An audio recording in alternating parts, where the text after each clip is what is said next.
If you're feeling very nervous about your upcoming AP World History exam, or you're in need of some last minute DBQ tips, or you just need some pep talk, then welcome to this video. Hey everyone, welcome back to my channel. In this video, I want to share with you some last minute tips for your upcoming AP World History exam and just give you some overall advice on how to be successful on it. So I'm organizing this video a little differently than I usually do. So the first thing I'll be doing is providing a timestamp here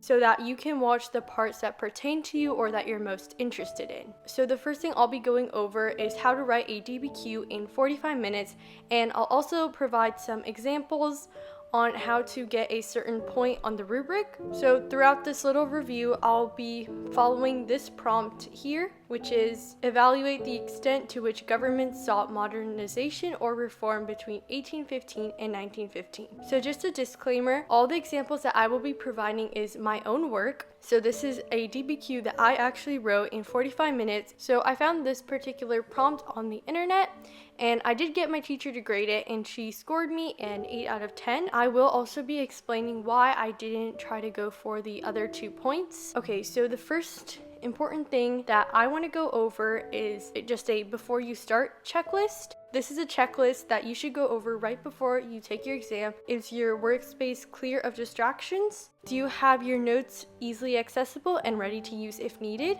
Are you certain you won't be disrupted for the next 45 minutes? Do you have a pen and paper for planning? Do you remember the elements of the rubric? So you should just go over this checklist right before you take your exam. I really recommend having a pen and paper for planning when you spend your time reading your documents and trying to organize all the information. Okay, so now on to the actual review. My first tip is to spend no more than 10 minutes actually reading the documents and then spending the rest of the time actually writing your essay. So while you're reading the documents, it's really necessary that you have your pen and paper ready and you start trying to connect and group some of your documents together to help formulate a thesis and kind of an answer to the question. After you finish reading the documents and before you even start writing the essay, you should come up with a thesis and have a rough idea of which documents support your thesis and why. Here's an example of a thesis that I wrote for this particular prompt. Okay, so I said during the period 1815 and 1915, governments sought to increase modernization and reform to a great extent by emphasizing equality and reforming their economy. So this would be a valid thesis because it has a defensible claim, as the College Board puts it, and in my case, the key words to a great extent by emphasizing equality and reforming their economy is kind of what gave it the thesis point. Also, it's really important that you know that you should always put your thesis at the end of the introduction paragraph. If you put it anywhere else, it's not going to be counted as a thesis point. So then you should focus on the contextualization. I would recommend writing 3 to 5 sentences that provide just, background information for the prompt, and also make sure that the background information you are writing does somewhat pertain to your thesis and the overall prompt. Okay, so for my contextualization, I talked about Enlightenment ideals and how they created a bunch of conflicts such as the English Civil War and the French Revolution. I also talked about how the Industrial Revolution was going on during this time period. I could have possibly talked about imperialism, but there are just so many things that you can talk about. Just make sure that your background information does somewhat pertain to the overall prompt and thesis. Okay, then you can actually start analyzing your documents. So when you start your first paragraph, you want to provide some sort of a topic sentence. So something that I did was I said something super explicit, and I just said, during this time period, leaders rose in power and demanded equality. It's really straightforward. It's really explicit. It took like 10 seconds to write, but the readers have an overall idea of what the paragraph is going to be about. When you're analyzing your documents, you should write 1 to 2 sentences actually explaining the document and what's going on. I would really not advise quoting from the documents unless absolutely necessary, because that's just going to waste a bunch of time. After you write your 1 to 2 sentences, you should write another sentence that directly connects it to the thesis and just kind of explains how the document supports your thesis. So here's what I wrote. I started by explaining what document 3 was about, about. So I said that one of the laws asks that all classes be treated equally and that knowledge should be sought throughout the world to strengthen their economy.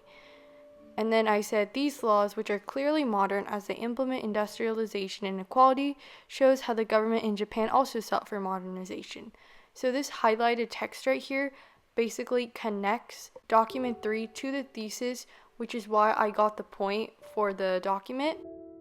So during the process when you're analyzing documents, if you just think about sourcing and outside evidence, then do it. Some people like to analyze all their documents and then go back to source and to their outside evidence. Outside evidence must tie directly to your thesis. It has to be something that was not mentioned in the documents. Okay, so one of the documents was about Japan and how obviously they were forced to implement modernization and like industrialization. For your outside evidence, it would not be strongly recommended to talk about Japan because that document already talks about Japan. That doesn't count as outside evidence. You need to talk about something that was not mentioned in the documents at all. So something I talked about was Russia and Peter the Great and how he implemented modernization reforms. Russia was never mentioned in any of the documents, and so because of that, it counts as outside evidence. And okay, so here's where I want to talk about not worrying about the complexity point. The complexity point is a huge waste of time. It is extremely hard to get, and only 1% of the test takers actually get the point. You can use this time to spend on sourcing and outside evidence, which are a lot more easier to get. Just don't go for the complexity point. Because you're not going for the complexity point, you can make everything super explicit. You can use super informal words because using these literally don't count against you. It's just gonna help the graders more easily give you the point on the DBQ because it's just so simple, like it's so straightforward. Okay, so now I'm going to be giving you some advice and just some pep talk. Overall, be confident in your ability to do well. You are an amazing person. I don't know who you are, but you are going to do really well. You're gonna get a 5 on this DBQ, on this exam, on this AP exam, but only if you also believe in yourself that you're going to get a 5. As long as you're confident, as long as you don't get too nervous, you're gonna do fine. One tip that I have is what I like to do is I like to pretend that I'm just taking a practice exam. Like, my actual exam is just a practice exam. So, the pressure isn't as high and your nerves can calm down. You feel more comfortable taking it. You just don't feel that stress. You just feel like, oh, it's a practice exam. I just need to try my best, but that's all. Which is exactly what you need to do during the actual exam. You just need to try your best. If you get nervous and your nerves are just like all over the place, then there's a high chance of you not doing well because while you're reading documents, you're just gonna be like, oh my gosh, what if I don't do well? And you're just gonna waste your time being stressed out when you can use that time to actually write your exam. So that's my only pep talk, I guess, are going to do amazing. That's my pep talk.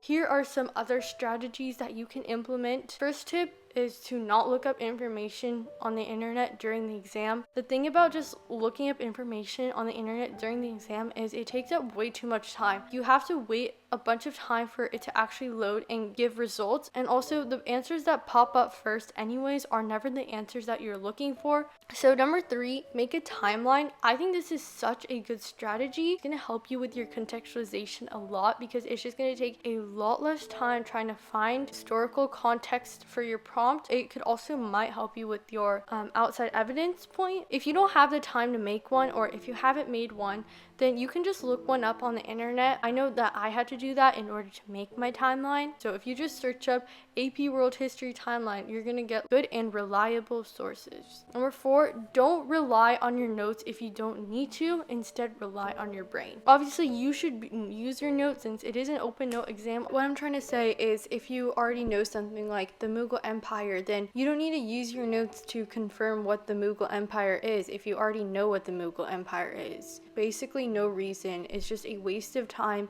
and you can be using that time to actually write your exam. Okay guys, so that's pretty much it for this video. I hope that was good advice, and I hope I gave you good tips to be successful. Just remember, you got this. You are going to do so well. You're going to do amazing. In fact, let's spread some positivity in the comment section below. So if you're also taking the AP World History exam, then maybe you can also give some additional tips that I didn't mention, and you can just spread some positivity by wishing everyone luck on their exams. Anyways, thank you guys so much for watching this video, and I'll see you guys later. Bye!